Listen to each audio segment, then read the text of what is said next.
Welcome back everyone and I hope आप सब बहुत अच्छे हैं। आई होप आपने दिवाली बहुत अच्छे से मनाई, बहुत सारी स्वीट्स खाई, राइट? ओके, सो मैम ने भी बहुत सारी स्वीट्स खाई और मैम की टम्मी अब थोड़ी बढ़ गई है ना।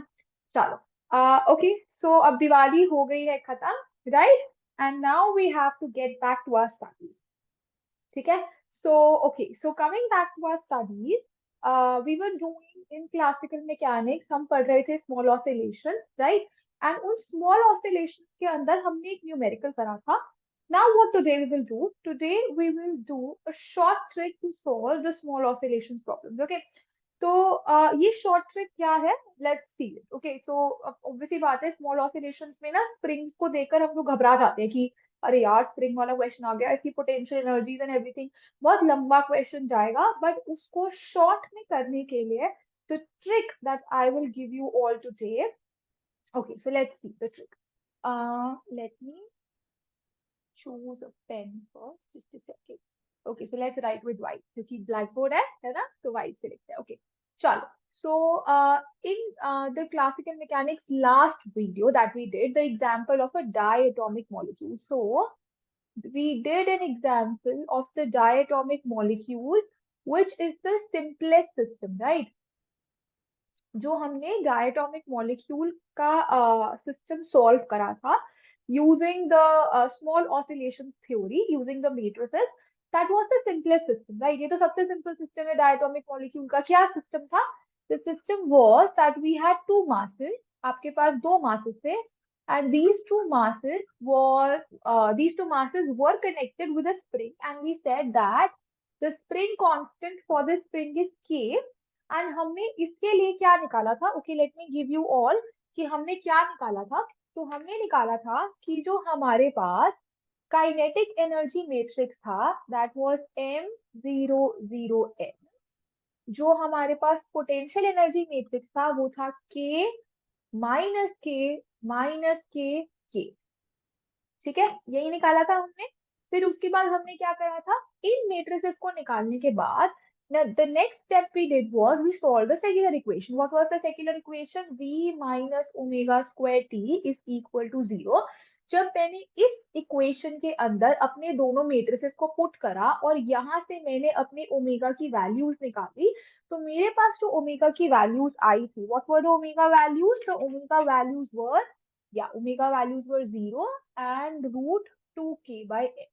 ठीक है, so these are what, these are my normal mode frequencies। ठीक है, ये क्या है? मेरी normal mode frequencies है। ठीक है, and what is this root 2k by m? This is my fundamental frequency। ये क्या है? मेरी fundamental frequency है। Now next thing what we did was, हमने इसके कॉरेस्पॉन्डिंग नॉर्मल मोड्स निकाले थे, right? What are normal modes? Normal modes are just like eigen vectors, they are column vectors. ठीक है, तो अगर मैं इनके नॉर्मल मोड्स लिखूं, if I write the normal modes, तो जो नॉर्मल मोड्स आए थे ओमेगा इज इक्वल टू 0 के corresponding. Okay, let's write it on the other page, थोड़ा वरना हौच पौच हो जाएगा।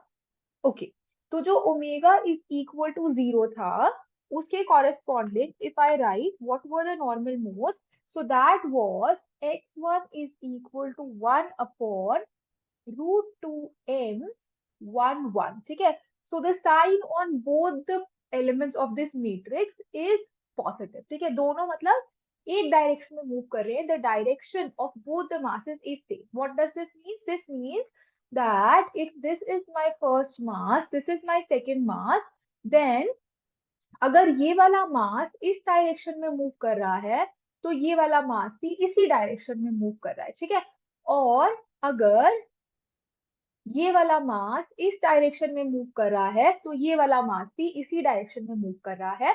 ये आइगन वेक्टर हमें ये कॉन्फ़िगरेशन देता है।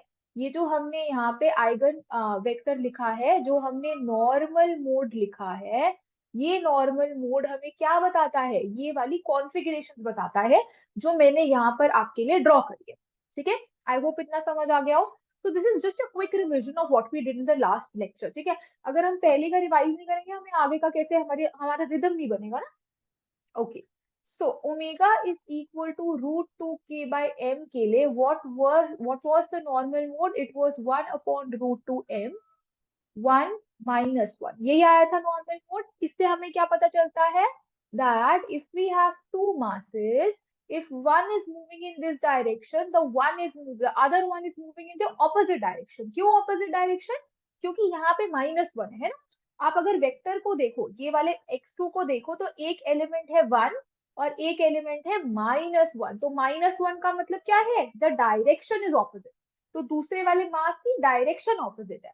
सिमिलरली अगर मैं इसको ऐसे ड्रॉ करूं कि ये वाला मास इनसाइड मूव कर रहा है, so what will be the direction of the other mass? It will be opposite to the direction of that mass. Fine. So this is what we did in the last class. Then we wrote the solution. उसके बाद हमने क्या करा ना, हमने solution लिख दिया था।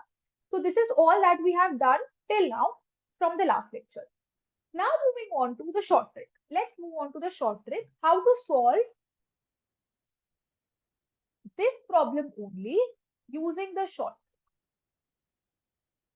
Now this short trick is for writing the potential energy. आपको सबसे ज्यादा प्रॉब्लम, जब आप इस क्वेश्चन को सॉल्व करोगे, आपको सबसे ज्यादा प्रॉब्लम हमेशा किस चीज में आएगी? हमेशा आपको सबसे ज्यादा प्रॉब्लम इस चीज को जो लिखने में आती है या करने में आती है, that is the potential energy. Kinetic energy आप लिख लोगे, काइनेटिक एनर्जी लिखने में कोई प्रॉब्लम नहीं है। बट जब आप पोटेंशियल एनर्जी लिखना स्टार्ट करोगे ना, सपोज मैं आपको कुछ ऐसा स्प्रिंग का सिस्टम दे दूं that there is a mass, there is a spring, there is a mass, there is a mass and there is a spring, और अब मैं बोलूं कि इसका पोटेंशियल एनर्जी लिखो, potential energy of the system find करो, इतना लेंदी हो जाएगा potential energy of the system find करना अगर आप एक एक का स्मॉल डिस्प्लेसमेंट कंसिडर करोगे, ठीक है। बहुत लेंदी हो जाएगा। तो इसको हमें क्या करना है, थोड़ा शॉर्ट में करना है ना, थोड़ा शॉर्ट में करना सीखना है। तो पहले एक बहुत बेसिक सी प्रॉब्लम को शॉर्ट में करना सीखेंगे कि कैसे पोटेंशियल एनर्जी लिखते हैं शॉर्ट ट्रिक से। और उसके बाद हम लोग कॉम्प्लेक्स सिस्टम्स पे जाएंगे, जैसे मैंने ऐसा एक सिस्टम ड्रॉ करा है कि इस सिस्टम का आपको क्या लिखना है, पोटेंशियल एनर्जी लिखना है। So let's get to how to write the potential energy using a small trick. So let me erase this one. इसको हटा देते हैं, अभी तो ये नहीं कर रहे। अभी तो हम लोग क्या कर रहे हैं, अभी हम लोग डायटोमिक मॉलिक्यूल को सिंपल तरीके से समझने की कोशिश कर रहे हैं, ठीक है। तो हमने क्या करा था, we took a mass over here, we took a mass over here and there was a spring ऐसे, ठीक है। Okay, so let me call this mass number 1 and let me call this mass number 2. ठीक है, I have called what, mass number 1 and mass number 2. Now what do? I displace this mass over here, right? So and I displace this mass over here. Okay, so इस m जो मास है, जो second number का मास है, उसके साथ जो coordinate associated है, that is eta2. Okay, and the coordinate associated with the mass number 1 is eta1. Okay, so we have eta2 coordinate with the mass number 2 and eta1 coordinate with the mass number 1. Now what do you have to do? अब आपको अगर इस spring की potential energy लिखनी है, तो आप एक स्प्रिंग जिसका स्प्रिंग कांस्टेंट k है, उसकी पोटेंशियल एनर्जी लिखते हो हाफ के डेल्टा एक्स स्क्वायर, ऐसे ही लिखते हो ना। अब the short trick is this. Now what is the short trick? The short trick is that अगर if a coordinate is elongating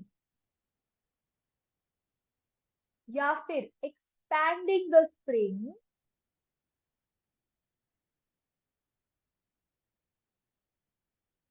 that coordinate is positive, and if a coordinate is compressing the spring,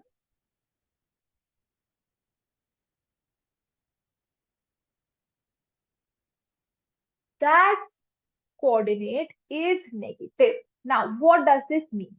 Now look at the spring system. Okay, let me take a laser, suppose. Okay, yeah. So now look at this spring. अब इस spring के अंदर आप देख रहे हो कि जो ये eta2 वाला कोऑर्डिनेट है, this eta2 coordinate, what is it trying? It is trying to elongate the spring, है ना। ये जो स्प्रिंग, ये जो eta2 का कोऑर्डिनेट है, अगर ये इस डायरेक्शन में है मूवमेंट, तो eta2 क्या चाहता है कि स्प्रिंग बड़ा हो जाए, स्प्रिंग एक्सपैंड हो जाए, स्प्रिंग खुल जाए। ओके, तो eta2 क्या हो जाएगा, the eta2 will become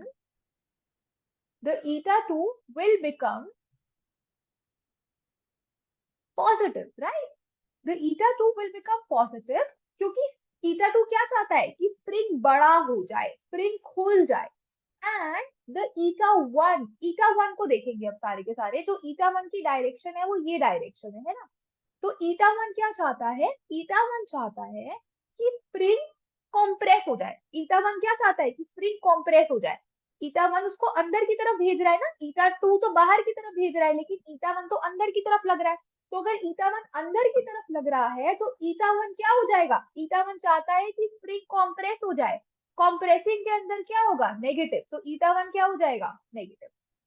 तो अगर कोई कोऑर्डिनेट चाहता है कि स्प्रिंग खुल जाए, स्प्रिंग बड़ा हो जाए, तो वो हो जाएगा पॉजिटिव.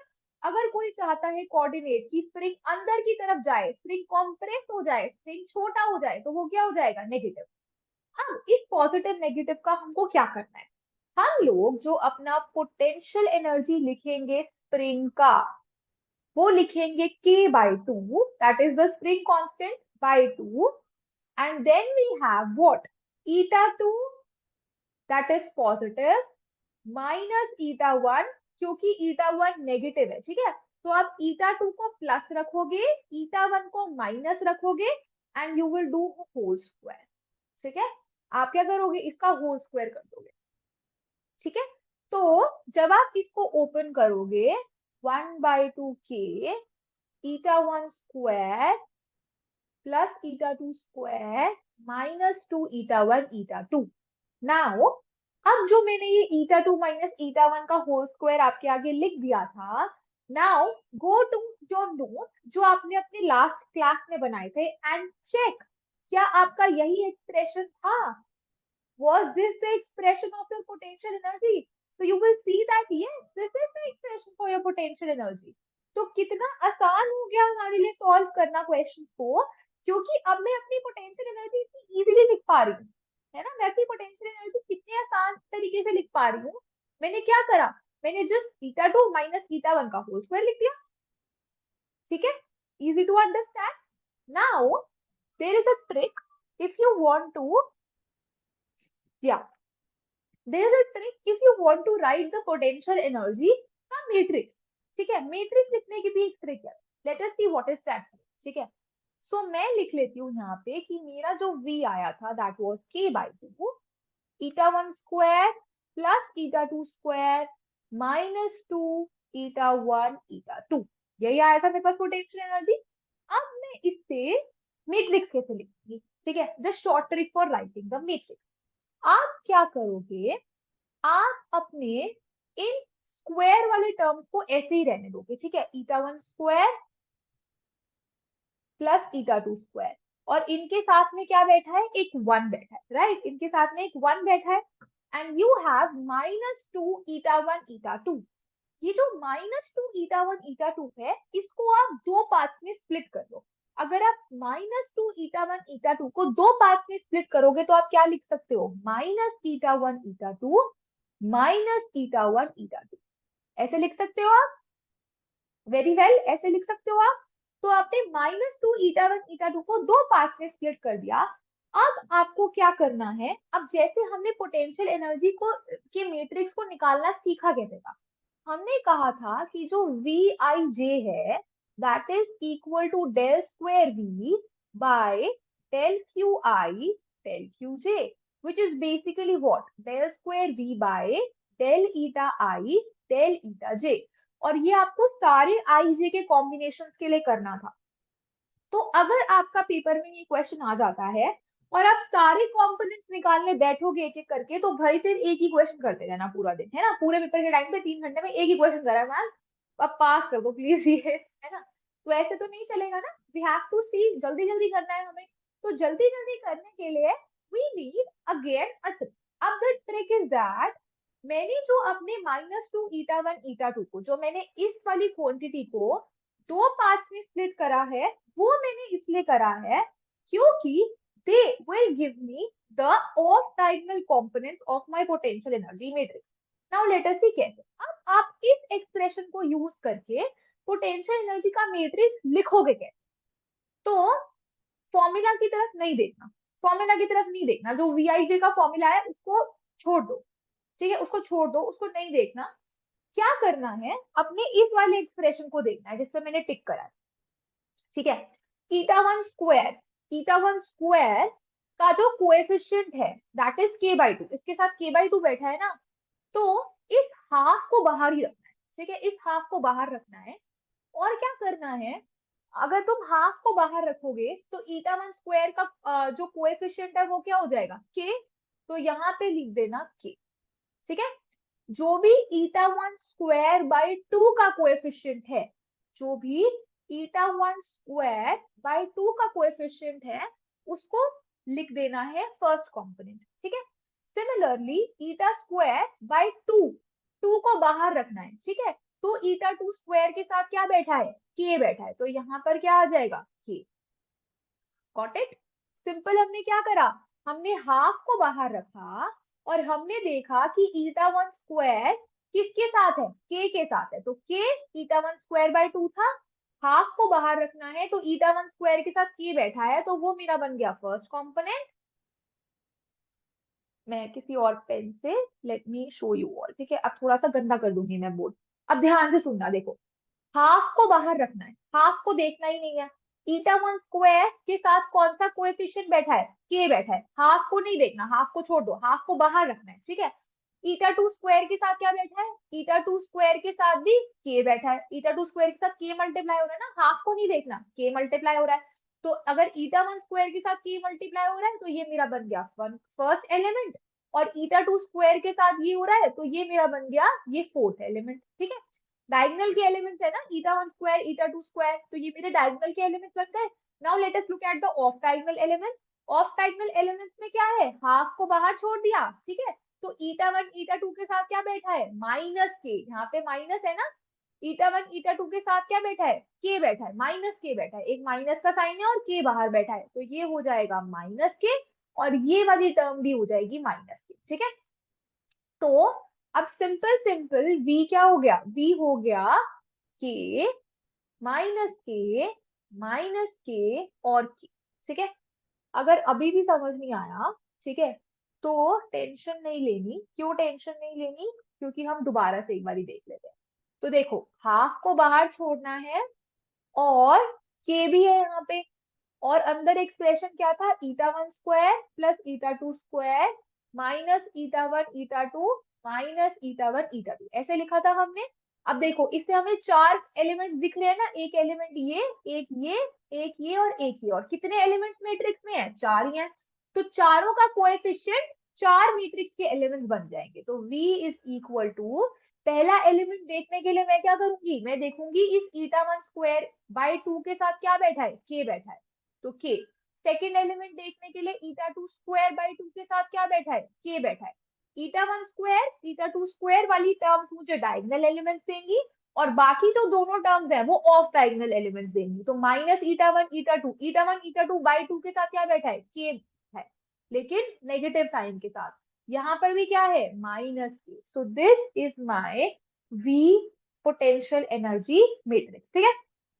और काइनेटिक एनर्जी का मैट्रिक्स लिखना और भी आसान है। काइनेटिक एनर्जी का मैट्रिक्स लिखना कैसे आसान है, मुझे पता है T is equal to half m, क्या है, eta one dot square plus eta two dot square.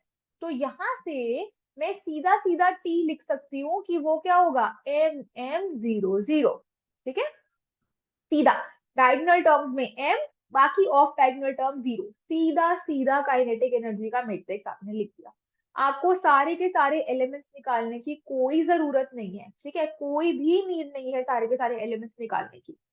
Got it? So this is how you will write the kinetic energy matrix and the potential energy matrix. So I have given you a short trick. कैसे आप क्या कर सकते हो, आप कैसे अपना potential energy लिख सकते हो, and the second short trick is कि आप कैसे अपना पोटेंशियल एनर्जी मैट्रिक्स लिख सकते हो from the potential energy, and kinetic energy matrix लिख सकते हो from the kinetic energy without finding the each and every element. आप फॉर्मूला में डालोगे उसमें बहुत टाइम वेस्ट होगा, when you can do it quickly, so we'll always do it quickly, right? हम लोग efficient मेथड देखते हैं कोई भी चीज सॉल्व करने का। ओके, अब बहुत लंबी डिस्कशन हुई है शॉर्ट ट्रिक पे. Now let us solve the question. ठीक है, अब हम लोग क्वेश्चन सॉल्व करते हैं. And the question that we will be solving today is, okay, so let me write an example. And what is the example? Let us move a bit ahead. अब थोड़ा सा आगे बढ़ते हैं. Let's make the question. So we have a mass over here, we have a spring, we have a mass, and we have another spring and a mass. And we have K and K. Okay. And what do you have to do? You have to find the normal mode frequencies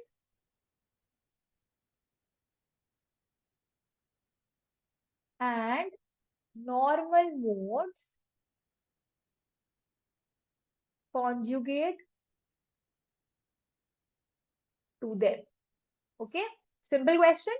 ऐसे करना है हमें. अब pause the video. Pause the video.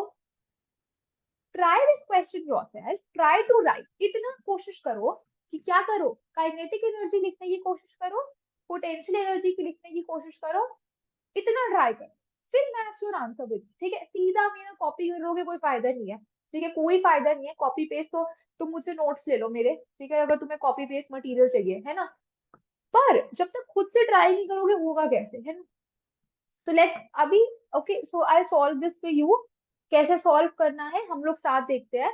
I hope आपने try कर लिया हो कि कैसे होगा. अगर नहीं हुआ तो डेफिनेटली सी द सॉल्यूशन. और अगर हो गया है तो मैच द सॉल्यूशन कि मैंने सही करा या नहीं करा. ठीक है, okay. So okay, moving on to the example now. अब मैंने आपको एक शॉर्ट मेथड सिखाया था काइनेटिक एनर्जी लिखने का. तो काइनेटिक एनर्जी क्या होगी? सीधा सीधा मुझे पता है kinetic energy will be m/2 eta1 dot square plus eta2 dot square plus eta3 dot square, right? अब ये eta1 eta2 eta3 तो मैंने सीधा ही लिख दिया है ना, बट ये eta1 eta2 eta3 है क्या? तो मैं इसको बोलती हूँ मास नंबर 1, इसको बोलती हूँ मास नंबर 2, और इसको बोल देती हूँ mass number 3. So coordinate associated with mass number 1 is eta1, this is eta2, and this is eta3. Okay. Now let us say that कि जो eta3 है वो इस डायरेक्शन में है. ठीक है, the displacement is in this direction.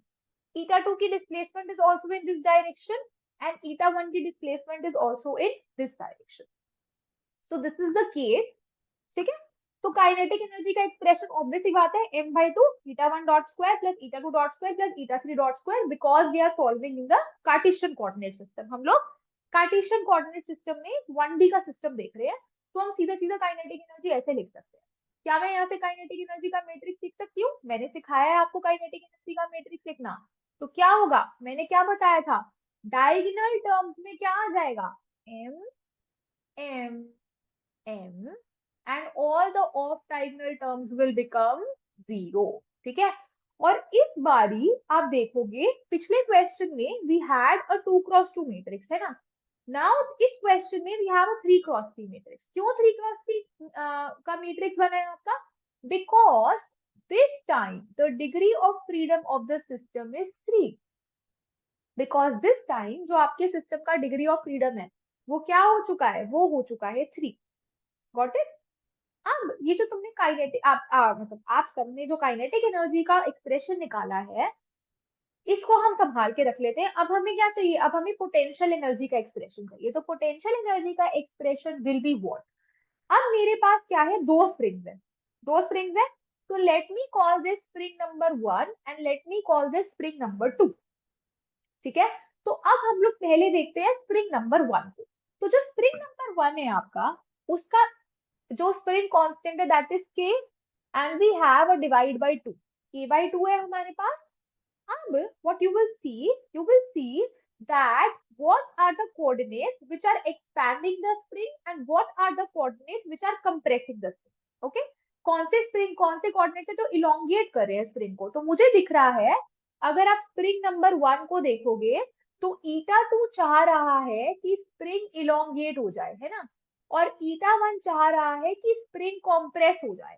तो क्या यहाँ पे मैं ये लिख सकती हूँ that eta2 minus eta1 whole square for the spring number 1. ठीक है, ईटा 2 हमने ले लिया पॉजिटिव, ईटा 1 हमने ले लिया negative, and we have a whole square. Then we have another spring जिसका स्प्रिंग कांस्टेंट है k/2। ठीक है, अब इस स्प्रिंग के लिए बताएंगे मुझे सबके सब कि अंदर क्या आएगा। और मुझे पता है, आप सबको पता है कि इसमें क्या आएगा अंदर, है ना, क्योंकि ये तो बहुत आसान है, आपको ट्रिक पता चल गई ना। फालतू का हमें लंबा लंबा लिखना नहीं पड़ेगा, x2 - x1, फिर x2 - x1 के होल स्क्वायर को खोलते रहो बैठ के, तीन अलग अलग स्प्रिंग्स के लिए, मतलब दो अलग अलग स्प्रिंग्स के लिए, तो बहुत लंबा हो जाता है ना। बट अब तो सिंपल हो गया फॉर्मूला। कैसे करेंगे, अब देखो ईटा 3 चाहता है स्प्रिंग नंबर 2 को एक्सपैंड करना, और ईटा 2 चाहता है कि स्प्रिंग छोटा हो जाए। तो क्या मैं इसको ऐसे लिख सकती हूँ, eta 3 minus eta 2 raise to power 2, ऐसे लिख सकती हूँ मैं, है ना। सिंपल हो गया क्वेश्चन। अब हमें क्या करना है, now we have to open the brackets and collect all the terms. ठीक है, अब इसको हम लोग कैसे करेंगे, अब देखो, अब k/2 तो कॉमन आ रहा है ना, k/2 तो कॉमन आ रहा है, मुझे दिख रहा है साफ साफ। तो k/2 को कॉमन ले लेते हैं और अंदर की सारी टर्म्स हम ब्रैकेट में लिख देंगे। अब अपनी प्रॉब्लम्स को इजी कैसे बनाए, ठीक है। अब मुझे पता है ईटा 2 माइनस ईटा 1 का होल स्क्वायर मुझे ईटा 1 स्क्वायर देगा और ईटा 2 स्क्वायर देगा। ठीक है, पहले ब्रैकेट को देखो, तो ईटा 2 स्क्वायर मिलेगा, ईटा 1 स्क्वायर मिलेगा। सेकेंड ब्रैकेट से मुझे ईटा 3 स्क्वायर मिलेगा और ईटा 2 स्क्वायर मिलेगा।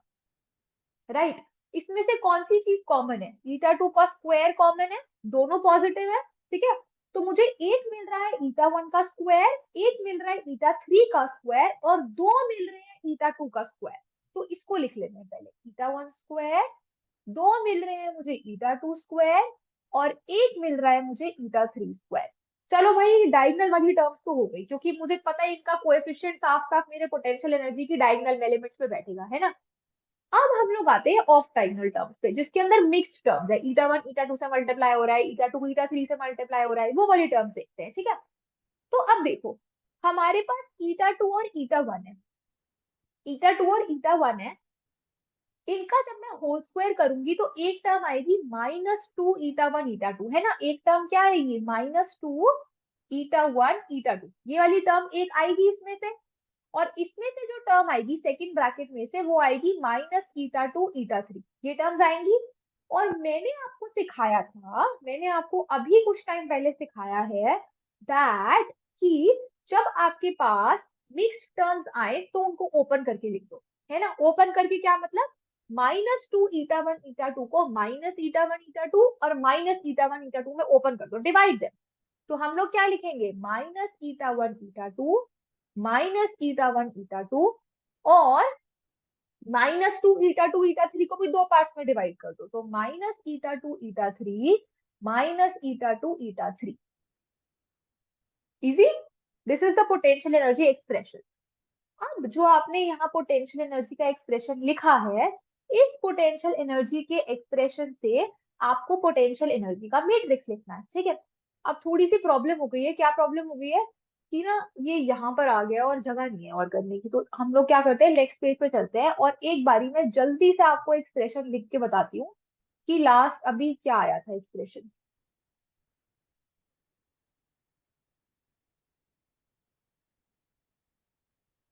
यही आया था, मैं जल्दी जल्दी के लिखने के चक्कर में राइटिंग थोड़ी सी खराब कर दी है। ठीक है, ओके, सो नाउ, अब यहाँ से मुझे V का मैट्रिक्स लिखना है। Now tell me what will be the dimensions of the matrix, what will be the dimensions of the matrix.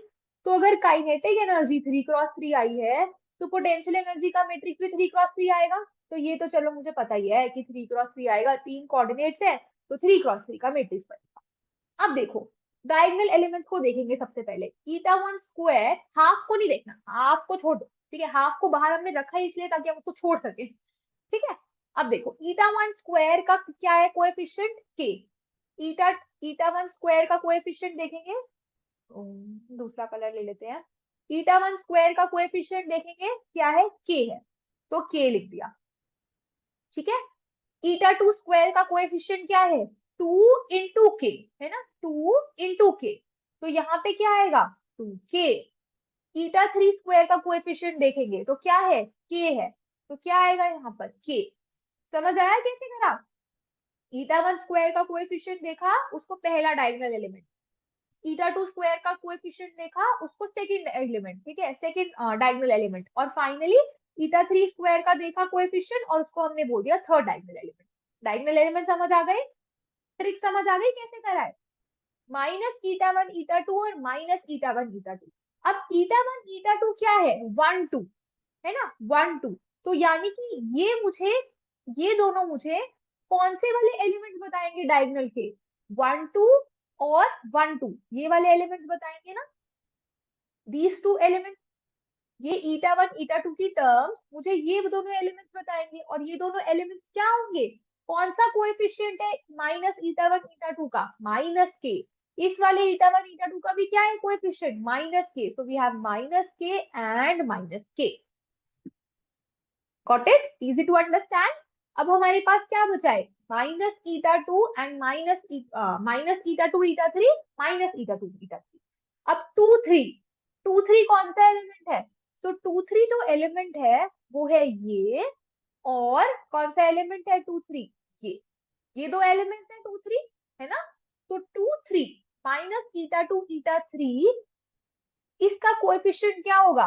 Minus k and minus के। इसका कोएफिशिएंट क्या है ईटा टू ईटा थ्री का? माइनस के है, और इसका भी क्या है? माइनस के है। तो यहाँ पे क्या आ गया? माइनस के एंड माइनस के।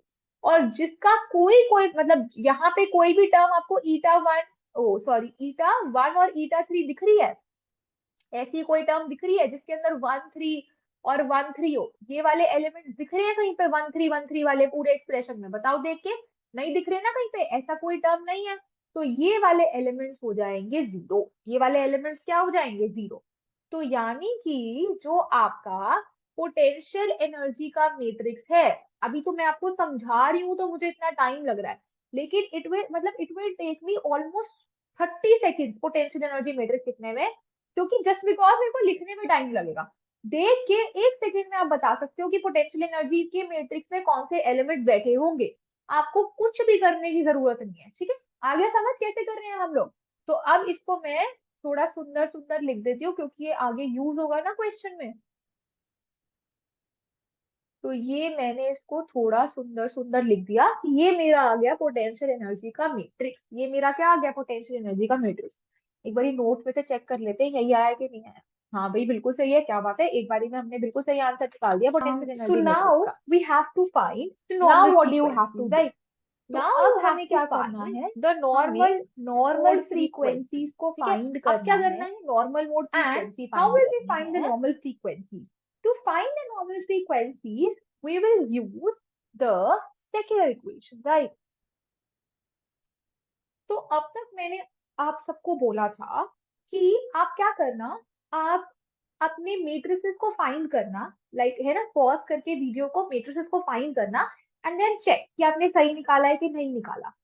Now I'm giving you another task. The task is pause the video and try to solve the Steckler equation using the matrices that you have calculated, ठीक है। तो जो आपने मेट्रिसेस निकाले हैं उसको यहाँ पर पुट करो and try to find the values of omega. क्योंकि दिस इज जस्ट मैथ्स, मैं इसमें आपको कुछ सिखा नहीं सकती। एक बार खुद से ट्राई करो and see if you are stucking somewhere, और अगर आप कहीं पर स्टक होते हो then get back to the solution and see it and learn from it, right? This is what I can suggest you। जब तक आप खुद से ट्राई नहीं करोगे चीजों को, you will never get the confidence कि आप कोई ऐसा क्वेश्चन अटेम्प्ट कर पाओ जो आपने पहले सॉल्व नहीं करा है, ठीक है। Okay, so coming back to the second equation, so we have v minus omega square t का determinant is equal to 0. Now, अब इतनी बारी मैंने लिख लिया है कि अब मुझे याद हो गई है वैल्यूज। So we have, इधर यहाँ पे मेरे पास k था, यहाँ पे मेरे पास 2k था, और यहाँ पे मेरे पास k था। दिस वॉज माइनस के, दिस वॉज माइनस के, ये दोनों कंपोनेंट्स मेरे जीरो थे। This was minus k and this was minus k. ये मेरा v था।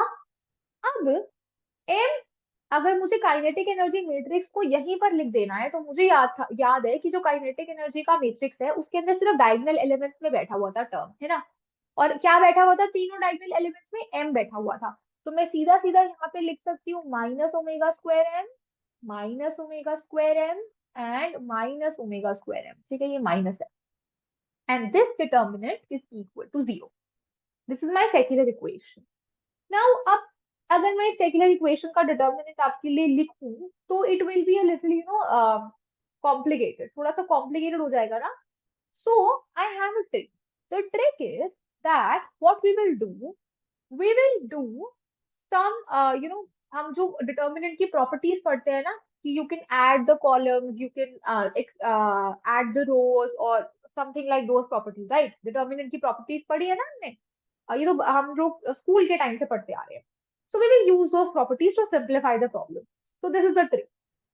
जो बच्चे पॉज करके वीडियो देख रहे हैं, they obviously don't know this trick, and they will then what they'll do, they'll start solving this determinant and they might get stuck somewhere, because जब आप वहां पे ब्रैकेट्स को ओपन करोगे ना, then the things will get very very very जैसे होता है ना कि एकदम गूचड़ मुचड़ हो जाना चाहिए होगा कि एकदम ऐसा लग रहा है कि पता नहीं क्या ये है, इससे कैसे निकालेंगे ओमेगा. लेकिन I hope you have come back to find the easier way to find the solution. So the easier way how to deal with such complicated determinants और उससे हम लोग कैसे निकाल सकते हैं अपना omega. So we will use some transformations, some rows and columns transformations, right? So the first transformation that I will teach you, and ये आप देखोगे सारे के सारे आइडियल केसेस में तो यही ऑर्डर में ट्रांसफॉर्मेशंस लग जाएगी, ठीक है. So what we will do, the first transformation is C1 changes to C1 plus C2 plus C3. This is my first transformation. Now, what does this transformation gives me? If I add all the three columns and write it in the first column, so what will my first column look like? So मैं पहले इसको इसको और इसको add कर दूं, ठीक है. तो k माइनस ओमेगा स्क्वायर है, minus k will give me what, minus omega square है, ठीक है. सेकेंड वाला एलिमेंट देखते हैं, minus k, 2k minus omega square m and minus k, ये मुझे क्या दे देगा, माइनस ओमेगा स्क्वायर एम, यही देगा. And then we have 0 minus k minus omega square m, ये भी मुझे माइनस ओमेगा स्क्वायर एम दे देगा. Now I have this thing. अब मैं इसको पूरा लिख लेती हूँ and then I tell you कि अब मुझे ना ये डिटर्मिनेंट देखने में, अब मुझे इस डिटर्मिनेंट को देखने में ना ऐसा लग रहा है कि यहाँ मेरे को ना मेरी लाइफ इजी हो गई. कैसे इजी हो गई, मुझे पता है. मैं क्या करूंगी, मैं पहले रो में से अगर दूसरा रो माइनस कर दूंगी तो मेरा एक एलिमेंट 0 हो जाएगा, है ना. और इस वाली रो में से अगर ये वाली रो माइनस कर दूंगी तो मेरा ये वाला एलिमेंट भी 0 हो जाएगा. तो मेरे अगर दो एलिमेंट 0 हो जाएंगे तो अपने आप एक टर्म कॉमन आ जाएगी, है ना. मैं क्या चाहती हूँ, जब मेरे को अपनी लाइफ इजी करनी होती है, मैं मैक्सिमम जीरोस बनाने की कोशिश करती हूँ डिटर्मिनेंट में, ताकि क्वांटिटी, ताकि चीजें जीरो से मल्टीप्लाई होकर खत्म ही हो जाए, है ना. और जो चीजें कॉमन आनी है वो कॉमन आती जाए, जिससे मेरी calculation will become so easy. Now, how will they become easy? Let's do the transformation. So the first transformation that I'm doing is R2 changes to R2 minus R1 and R3 changes to R3 minus R1. Yeah, ठीक है. So I'm doing this. आप कुछ भी कर सकते हो, आप R1 में से R2 माइनस कर सकते हो, है ना. आप R2 में से R3 माइनस कर सकते हो, इट इज योर चॉइस. आपको बस दो जीरो लाने हैं, एक ही कॉलम में दो जीरो बनाने हैं आपने, तो वो आप कुछ भी कर सकते हो. मैंने ये वाली ट्रांसफॉर्मेशन इसलिए लिखी है क्योंकि मैंने नोट्स में ये कर रखा है, ताकि मैं चेक कर सकूं कि मैं सही कर रही हूँ कि नहीं कर रही साथ साथ. ओके, चलो. अब R2 changes to R2 minus R1. R1 में तो कोई चेंज नहीं हो रहा, तो R1 को लिख लेते हैं सीधा सीधा, minus omega square m minus k 0. Second वाली टर्म पे आते हैं. अब जो सेकेंड वाली टर्म है आपकी, वो है minus omega square m, 2k minus omega square m minus k, ये है. अब आपको इसमें से ये माइनस करना है, तो ये तो 0 हो जाएगा. अब 2k minus omega square M, ओ नहीं, हाँ सॉरी, वेट वेट, आपको इसमें से, let me take some other colour, है ना, बहुत हौच पौच हो रहा है. लेट मी जस्ट या अब कोई और कलर ले लेते हैं, ग्रीन ले लेते हैं, है ना. अब देखो, आपको R2 में से R1 को माइनस करना है, तो इसमें से इसको माइनस करेंगे तो 0, इसमें से अगर माइनस के को माइनस कर देंगे तो k minus omega square M आ जाएगा, और माइनस के और 0 है तो यहाँ तो माइनस के ही रहेगा. अब अगला क्या करना है आपको, R3 में से R1 को माइनस करना है, तो ये वाला टर्म तो सीधा सीधा 0 आ जाएगा. माइनस के में से अगर आप क्या कर रहे हो, माइनस के को माइनस कर दोगे तो जीरो हो जाएगा, और ये तो सीधा सीधा के माइनस ओमेगा स्क्वायर एम ही आ जाएगा। तो देखो मेरे पास इस कॉलम के दो कंपोनेंट जीरो हो गए और इस रो के दो कंपोनेंट जीरो हो गए। अब मैं इनमें से किसी के भी अलोंग, इनमें से किसी के भी अलोंग जो है अपना डिटर्मिनेंट ओपन कर सकती हूँ, है ना, आई कैन डू दैट। तो मैं क्या कर रही हूँ, I am opening the determinant, this is equal to zero, so I am opening the determinant from this row. मैं इस रो से ओपन कर रही हूँ, एंड यू विल सी क्यों कर रही हूँ मैं ऐसा, क्योंकि मेरी लाइफ बहुत आसान हो जाएगी। कैसे आसान हो जाएगी देखो। तो अब मुझे फिर से नेक्स्ट लाइन पेज पे जाना पड़ेगा। And what was the determinant, क्या बचा था, यहाँ पे दो जीरो बचे थे, यहाँ पे जीरो बचा था, यहाँ के माइनस ओमेगा स्क्वायर एम बचा था, यहाँ पे माइनस ओमेगा स्क्वायर एम था, ये माइनस के था, यहाँ पे जीरो था, है ना, जीरो, यहाँ पर भी के माइनस ओमेगा स्क्वायर एम है और माइनस के है, this is equal to zero, ये था। Let's open it. तो मैं इस कंपोनेंट के अलोंग ओपन कर रही हूँ। सो के माइनस ओमेगा स्क्वायर एम अंदर क्या आएगा, इन दोनों रोज को नहीं देखोगे आप, अब इन दोनों को मल्टीप्लाई कर दोगे तो k minus omega square M into omega square m with a minus sign, तो मैं यहाँ पे एक माइनस साइन लिख रही हूँ, और minus k into zero will give me zero, so this is equal to zero. ठीक है, अब माइनस का साइन तो वैसे ही हट जाएगा, तो we have K minus omega square M multiplied with K minus omega square M into omega square M is equal to zero. अब जो ओमेगा, अब K minus omega square M is equal to zero हो सकता है, K minus omega square M is equal to zero हो सकता है, क्योंकि दोनों ब्रैकेट सेम है ना। Wait, did I do a mistake,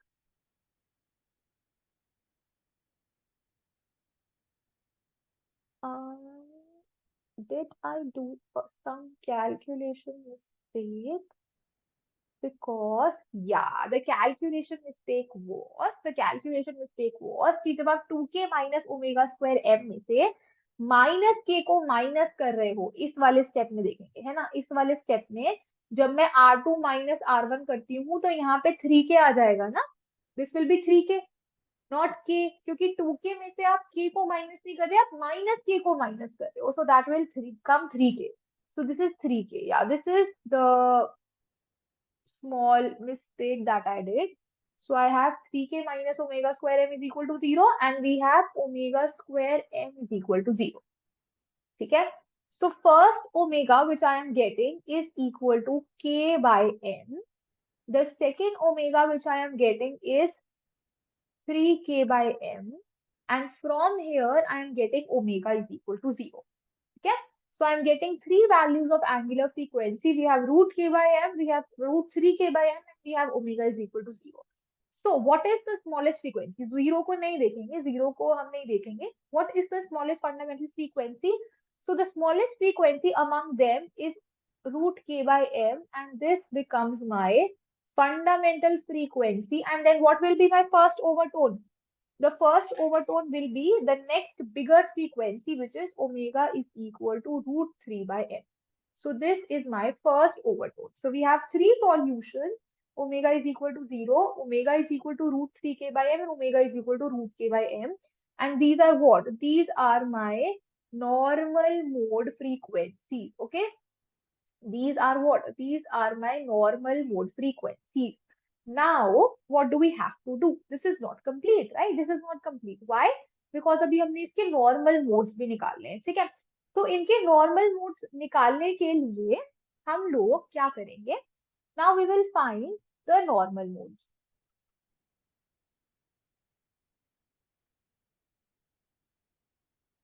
तो पहले हम लोग ले लेते हैं ओमेगा इज इक्वल टू 0 को, क्योंकि इसको सॉल्व करना सबसे आसान होता है ना, जीरो ही तो डालना है, करना ही क्या है, ठीक है। तो omega is equal to 0, and हम लोग जो इक्वेशन यूज करेंगे वो क्या करेंगे, v minus omega square t multiplied by x is equal to 0, where x is a column vector, ठीक है। तो हम लोग ओमेगा इज इक्वल टू 0 के लिए सॉल्व करते हैं। Let me take x is equal to a1 a2 a3 for the first, तो x1 है एक तरीके से, है ना, पहली फ्रीक्वेंसी में omega is equal to 0 solve कर रही हूँ, तो ये मेरा x1 हो गया।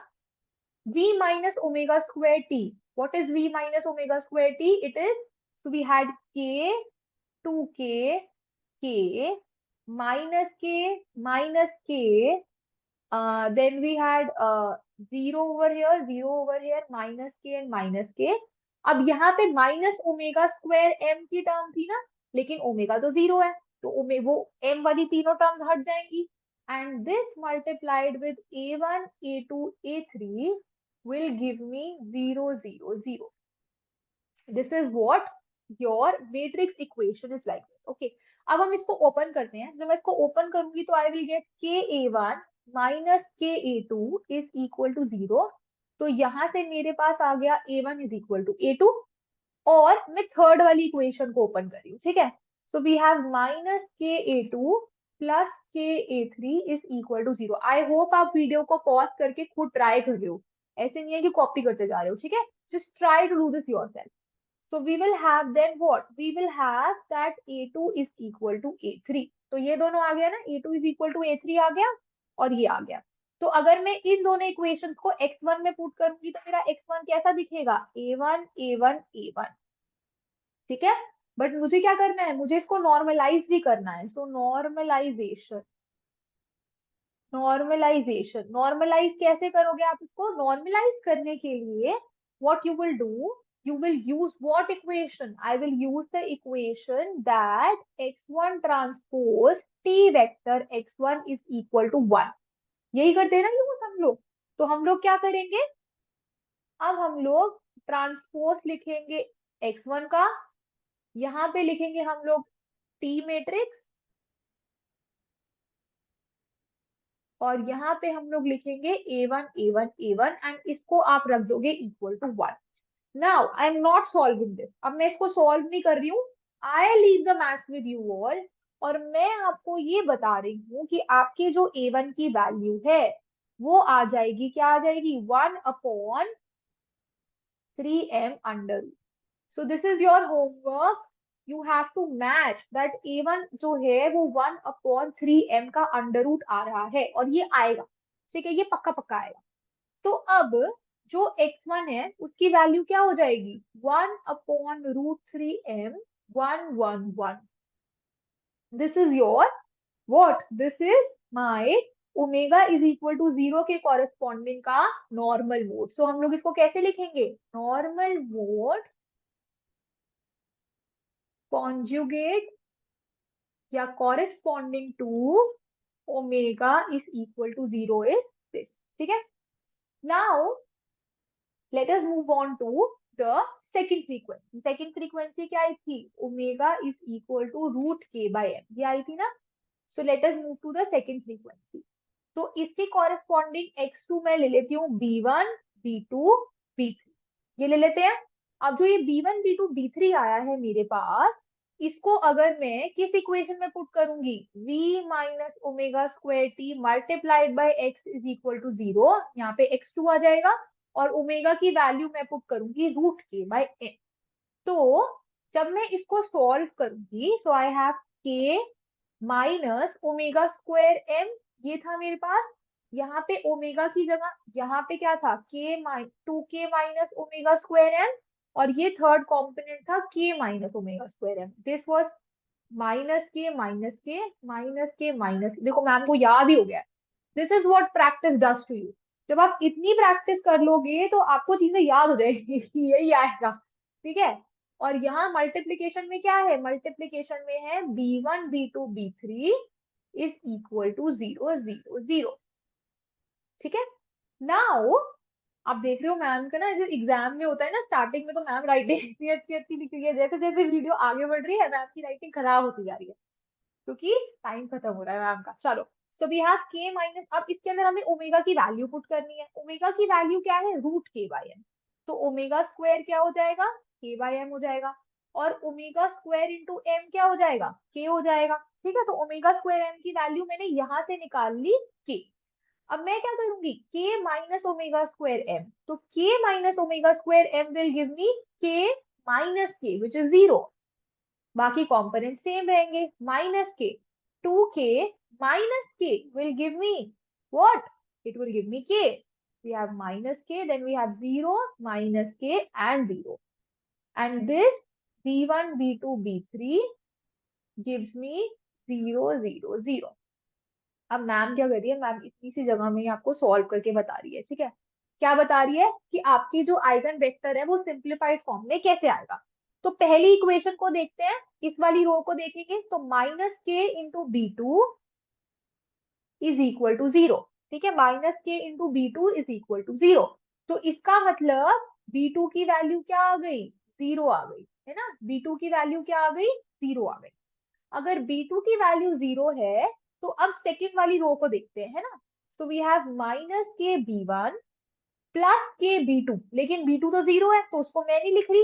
एंड वी हैव माइनस के b3 इज इक्वल टू 0। तो यहां से b1 क्या आ गया, minus b3, b1 is equal to minus b3। Got it. तो अब आपके पास तो ये चीज आ गई है यहाँ पे, b2 is equal to 0 and b1 is equal to minus b3। तो इससे जो मेरा x2 है, अगर मैं इसको नेक्स्ट पेज पे लिखूं तो जो मेरा x2 है वो क्या हो जाएगा, b2 तो 0 है, और ये अगर b1 है तो ये वाला कॉम्पोनेंट माइनस b1 होगा, है ना। Maths easy. अब तक तो आइगन वेक्टर्स निकालने आते हैं बच्चों को, तो पता ही कैसे लिखना है ना। Good job.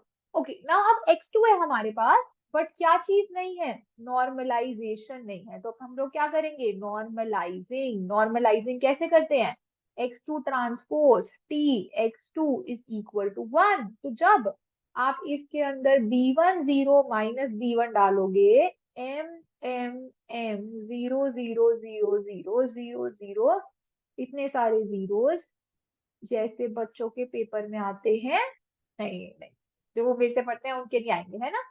वो तो अच्छे बच्चे सारे। चलो, सो वी हैव दिस। अब जब आप इसको ओपन करोगे, when you will solve this, तो लेट मी टेल यू आपका, सॉरी, तो लेट मी टेल यू आपका जो एक्सप्रेशन आएगा रूट के बाय एम के लिए, तो आपकी जो b1 की वैल्यू है वो आएगी 1 अपॉन रूट टू एम। तो I leave the maths on you, check कि ये कैसे आ रहा है, बट ओपन करके इसको देखना कि आपका एक्सप्रेशन क्या सही आ रहा है, क्या मैम ने लिखा सही है। ऑलवेज क्वेश्चन की जो मैम करा रही है वो सही है गलत है ना, हमें नहीं पता कि सही है गलत है, गलत भी हो सकता है। तो इसको खुद करके चेक करके देखना है कि क्या मैम ने जो कराया है वो सही है, ठीक है। चलो, let's move on to finding the final normal mode that is corresponding to root 3k by n। इसके कॉरेस्पॉन्डिंग देखेंगे। तो इसके कॉरेस्पॉन्डिंग फिर से हम लोग क्या करेंगे, मुझे पता है जो मेरा एक्सप्रेशन है वो क्या था, k minus omega square m, 2k minus omega square m, k minus omega square m, then we had minus k, यहाँ पे था 0 0 and minus k and minus k. यहाँ से ओमेगा स्क्वायर m की वैल्यू निकाल लेते हैं। तो ओमेगा स्क्वायर m यहाँ से आ जाएगा 3k, है ना। यहाँ से ओमेगा स्क्वायर m आ जाएगा 3k। अब मैम स्टेप्स इसलिए मिस कर रही है क्योंकि मुझे पता है कि आप बच्चों को कॉन्सेप्ट आ गया है, और मैथ बच्चों की स्ट्रॉन्ग है ना। फिजिक्स में है तो मैथ तो बच्चों की पक्का पक्का अच्छी है ना। तो हमारे पास ओमेगा स्क्वायर m आ गया 3k। मैं है ना कुछ ज्यादा नहीं कर रही, हाँ जरूर कम करना चाहिए, है ना। फिर है ना सॉरी। चलो, let's move on to the solving this. तो अब हमारे पास ओमेगा स्क्वायर m की वैल्यू है 3k, k minus 3k will give me minus 2k। तो यहाँ पे क्या आ गया, माइनस 2k। ओ वेट, हमने गड़बड़ कर दी, हमने इसको डिटर्मिनेंट के फॉर्म में लिख दिया। ये तो मैट्रिक्स है ना। दिस यही होता है जब आप स्टेप्स मिस करते हो। x3 हम लोग ले लेते हैं c1 c2 c3, c1 c2 c3, this is equal to 0 0 0।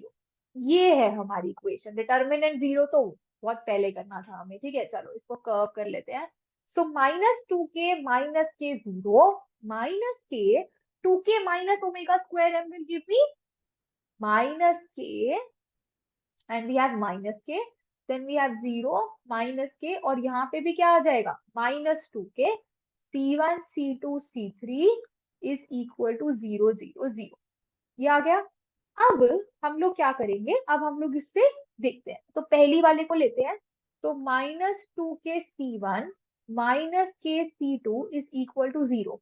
तो यहाँ से जो C1 है वो क्या आ गया, -C2/2, या फिर ऐसे लिख सकती हूँ कि C2 is equal to -2C1। ये थोड़ा देखने में ज्यादा सुंदर लग रहा है कि जो C2 है वो क्या है, -2 टाइम्स C1 है। C2 जो है मेरा -2 टाइम्स C1 है। और अब मैं क्या लेती हूँ, इसको ले लेती हूँ, है ना, या फिर इसको लेती हूँ, थर्ड वाले को लेती हूँ, थर्ड वाला इजी करेगा लाइफ, क्योंकि C1 0 हो जाएगा ना। और हमारे पास क्या है, -KC2 -2KC3 is equal to 0। तो यहाँ पे जो C2 है वो क्या हो जाएगा, -2 टाइम्स C3। तो यानी कि जो C2 है वो क्या है, -2 टाइम्स C3 है। तो अगर मैं C2 की जगह यहाँ पे -2C1 लिख दूं, तो मेरे पास क्या आ गया, C1 is equal to C3। तो C1 is equal to C3 आ गया मेरे पास, ये आ गया ना मेरे पास।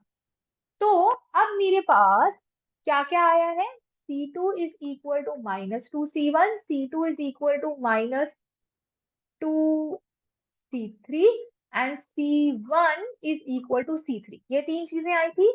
तो इससे मैं अपना x3 क्या लिख सकती हूँ, दैट अगर ये C1 है तो ये भी C1 होगा, और जो C2 है वो क्या होगा, ट्वाइस ऑफ C1, है ना, -2 टाइम्स C1, ये हो जाएगा। Got it? So this is my expression for the x3।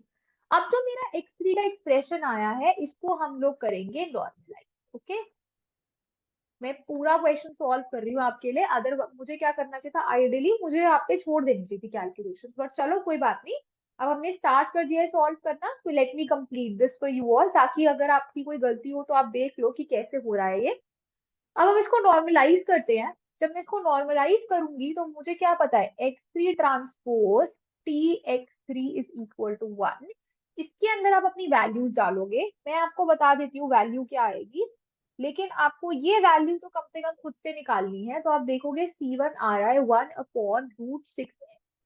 तो जो मेरे x3 की वैल्यू है वो क्या है, 1/√6m, 1 - 1। ये मेरा क्या है, normal mode corresponding to omega is equal to √3k/m। Now what we will do, now हम लोग देखेंगे what is the significance of finding the normal modes. ठीक है, सो हमारे पास ओमेगा इज इक्वल टू 0 आ रहा था, एंड जो नॉर्मल मोड था corresponding to it was 1/√3m 1 यही था। Omega is equal to √k/m के कॉरेस्पॉन्डिंग जो x2 था वो था 1/√2m, as far as I remember ये था, है ना, I hope I am not wrong, it was, देख लेते हैं ना पीछे जाके। ये था 1/√2m 10 - 1, राइट, ठीक है, ठीक है।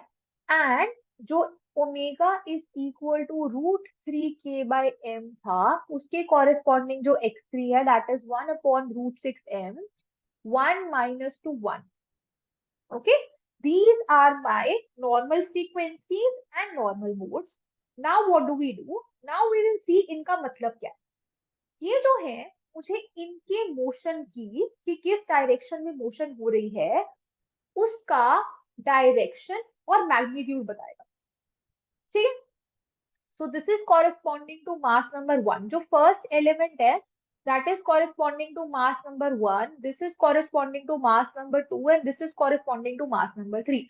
So we have three masses, 1, 2 and 3, और तीनों सेम डायरेक्शन में मूव कर रहे हैं। ठीक है, दैट मीन्स अगर 3 इस डायरेक्शन में है तो 2 भी इसी डायरेक्शन में है और 1 भी इसी डायरेक्शन में है, और तीनों का जो मोशन है उसका जो मैग्नीट्यूड है डिस्प्लेसमेंट का वो इक्वल है। ठीक है, यानी कि दो तीनों का जो डिस्प्लेसमेंट का एम्पलीट्यूड है वो मैक्सिमम मतलब बराबर है ना, मैक्सिमम ये बराबर है। ठीक है, सिमिलरली अगर मेरे पास ऐसा केस होता कि 3 इस डायरेक्शन में मूव कर रहा है तो 2 इस डायरेक्शन में मूव करेगा और इस डायरेक्शन में मूव करेगा, and they will move with equal amplitude.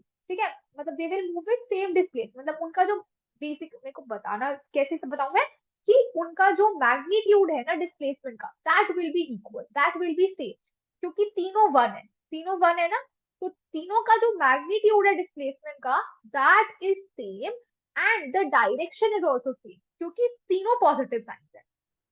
Got it? अब हम लोग देखते हैं सेकंड वाले केस के लिए। तो पहला एलिमेंट कॉरेस्पॉन्ड टू m1, अगला m2 and third is m3। तो अब देखो इसके अंदर क्या है, we have one mass, we have two mass and we have three mass. Now two का जो कॉम्पोनेंट है that is zero, that mean two move कर रहा है। Is the two moving? So two is not moving, the two is not moving.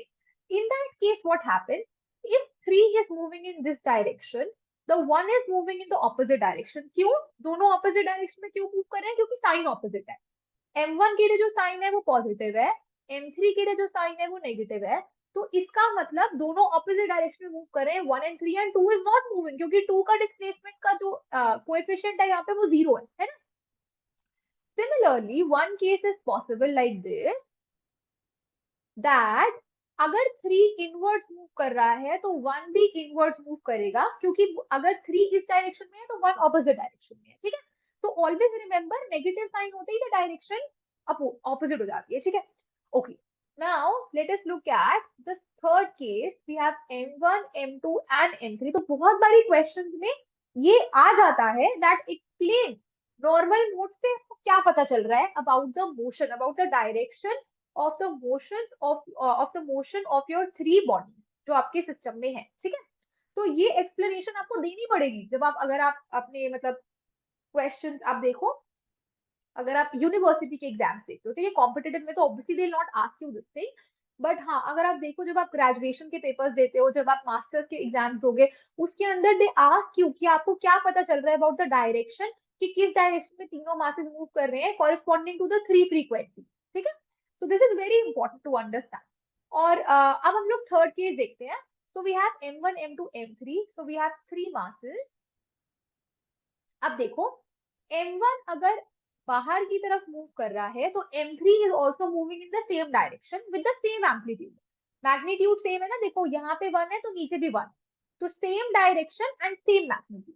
लेकिन जो आपका m2 है that is having a negative sign, यानी कि opposite direction, and 2 that is double amplitude। ठीक है, double the displacement, तो यानी कि इसकी जो arrow you will draw that will be twice the size। ठीक है, जो 1 और 3 की arrow है उससे डबल साइज का होगा, क्योंकि उसकी डिस्प्लेसमेंट क्या है, उसका जो एम्पलीट्यूड है डिस्प्लेसमेंट का वो क्या है, that is double in the opposite direction, in the opposite direction। Similarly, I can draw this, that if 1 is moving in this direction, 3 is moving in this direction, 3 opposite जाएगा ना, it has a negative sign, and the 2 will have the opposite sign। Oh, I'm so sorry, it will not move in this direction, rather it will go in this direction, right? Because the sign is positive। अगर 1 m1 का positive है तो m3 का भी positive है, they have the same direction, and 2 will have the opposite direction and double the magnitude, है ना। So this will be the arrow that will have the length twice the arrow जो आपने 1 and 3 के लिए use करा है, and it will have the opposite sign। So this significance is very important, this significance is very important and very frequently asked in your graduation exams, in your master's exams। So I hope आपको समझ आ गया हो that how do you know कि किस direction में कौन से masses move कर रहे हैं, और जो बुक्स में आपके डायग्राम्स बने होते हैं उनका क्या मतलब होता है, वो डायग्राम्स बनाए कैसे हैं, looking at the normal modes. ठीक है, तो नाउ इन दिस क्वेश्चन आपसे पूछा था नॉर्मल फ्रीक्वेंसीज बताइए, नॉर्मल मोड्स बताइए, और अब हमने क्या बताया है साथ में, हमने बताया है कि उन नॉर्मल मोड्स को देखकर आप कैसे बता सकते हो कि जो आपके मासेस हैं वो किन डायरेक्शन में मूव कर रहे हैं। Okay, so this okay, so one last thing अभी एंड नहीं करते, last thing I will tell you how to write the solution. आपको सॉल्यूशन अगर लिखना है अपने स्मॉल ऑसिलेशन के सिस्टम का, जो मैंने अभी सिस्टम बनाया था, तो उसका सॉल्यूशन आप कैसे लिखेंगे। So for writing the solution, कई बार this question also comes that write the solution. ठीक है, so I am giving you all the things that can be asked in the question. जरूरी नहीं है कि वो आपसे सॉल्यूशन तक पूछेंगे, अगर वो सॉल्यूशन तक पूछेंगे तो बहुत हेवी मार्क्स का क्वेश्चन होगा, 20 मार्क्स का, 15 मार्क्स का। और अगर आपसे सिर्फ नॉर्मल फ्रीक्वेंसी पूछी तो 7 मार्क्स का क्वेश्चन होगा, 5 मार्क्स का क्वेश्चन होगा, ठीक है। तो सॉल्यूशन जनरली आपका नेट एग्जाम्स में नहीं आएगा, आपका कॉम्पिटिटिव एग्जाम्स में नहीं आएगा, बट हाँ अगर आप अपने फाइनल सेमेस्टर एग्जाम्स के लिए बैठ रहे हो तो उसमें definitely they can ask you, और बहुत अच्छा मोटा खासा मार्क्स का क्वेश्चन होगा अगर सॉल्यूशन तक पूछा है तो, क्योंकि इसके अंदर अगर बीच में कहीं गलती हो गई तो आगे का पूरा क्वेश्चन गलत है ना। तो बहुत केयरफुली अपने मैथ्स को करेंगे। अब हम लोग अब थोड़ा ज्यादा टाइम पास नहीं करते, सॉल्यूशन लिखती हूँ मैं सीधा सीधा। So how to write the solution? We have eta 1, eta 2, eta 3 is equal to, so we will all, so हम लोग क्या करेंगे, हम जनरल सॉल्यूशन लिख रहे हैं, हमने कोई बाउंड्री कंडीशन से लगा के, इनिशियल कंडीशन लगा के हमने कोई कांस्टेंट्स नहीं निकाले हैं, कोएफिशिएंट्स नहीं निकाले हैं तीनों नॉर्मल मोड्स के लिए। तो हम लोग कांस्टेंट्स की टर्म में लिखेंगे, एक जनरल सॉल्यूशन लिख रही हूँ मैं, ठीक है। General solution is C1 times the normal mode, suppose first time writing for omega is equal to 0, तो पहले हम लोग इसके लिए लिख रहे हैं, तो x1 से मल्टीप्लाई, तो C1 x1, how to write, I am telling you, C1 x1 e raise to power iota omega 1t plus C2 x2 e raise to power iota omega 2t plus C3 x3 e raise to power iota omega x3t, ठीक है। This is how you write the solution. तो अब हमें इसके अंदर बस values put करनी है, तो C1 x1 क्या है मेरे पास, upon root 3m, I have 111 e raise to power iota omega is what 0t, ठीक है, plus C2 upon root 2m 10 minus 1 e raised to power iota omega 2t, that is omega is root k by m times t, plus t3 upon root 6m, and we have inside 1 minus to 1 e raised to power iota 3k by m, and we have a t, ठीक है। I hope it is visible. So this is your general solution of the problem that we did, ठीक है। So this is the general solution of the problem जो हमने अभी start करी थी, okay। So I will end the class over here now. I think the class has been very long. हमने एक बहुत लंबा question try करा आज समझने का। I hope you understand now. तो जो मैंने आपको ट्रिक्स सिखाई पोटेंशियल एनर्जी लिखने के लिए, काइनेटिक एनर्जी लिखने के लिए, वो लिखते कैसे हैं आपको अच्छे से समझ आ गया हो। I know the class is lengthy, definitely the video is lengthy, but आपने इस वीडियो में बहुत कुछ सीखा होगा जो आपको कॉलेज में भी नहीं समझ आएगा, कि जब टीचर्स पढ़ा रहे होते हैं हमारा आधा टाइम दिमाग के ऊपर से निकल जाता है। आई हैव बीन देयर, ऐसा नहीं है, मैंने बहुत सारे अच्छे टीचर्स भी देखे हैं, I respect every teacher, but I hope I could help you in understanding the small oscillations wala problems and the theory. In the next class, we will be trying more complicated problems like this. So I'm telling you what kind of problems we will be doing. So we will have a mass over here, then we have a spring, and then we have a mass over here. We will be looking at this problem. We will write the potential energy, kinetic energy, and we will find the normal modes and frequencies. Then one question which very frequently comes in exams, और ये मेरे भी exam में आया था. So I remember that a system like this. Okay, so you have a system like this, and इसके normal modes and frequencies निकालना. ये question is also a very very important question. Then you have a question like this, that you have a mass over here and you have a mass over here. So I'm giving you these questions so that you try them yourself once. ठीक है, आप इनको एक बार खुद करने की कोशिश करो, नहीं होगा तो I will definitely upload a video. मैं करके बताऊंगी आपको कैसे करना है. I will do everything to help you all. So the question is that you have a mass m over here and you have 3Ks, and you try to solve this question. Okay, you have 3 masses over here and you have spring constant K, and you try to solve this question. You have 2 masses over here, you have 2 spring constants. You try to solve this question. Okay, so sorry. So these are your 3 homework questions. Try these questions. इतना भी आपको अच्छे से अगर समझ आ गया हो तो I will, और अगर आप इन क्वेश्चंस को ट्राई करोगे, if you face any difficulties do see my next videos, इतना अगर आपको समझ आ गया हो तो मैं इसको अपनी जीत समझूंगी, ठीक है। And thank you so much everyone for being with me to understand this topic. And do like my video, मैं बहुत मेहनत कर रही हूँ आप लोगों के लिए। Okay, do like my video and comment if you like it and share it with your friends and do subscribe my channel. Okay, thank you so much everyone and bye bye. I hope you achieve all your dreams in your life. Bye bye everyone.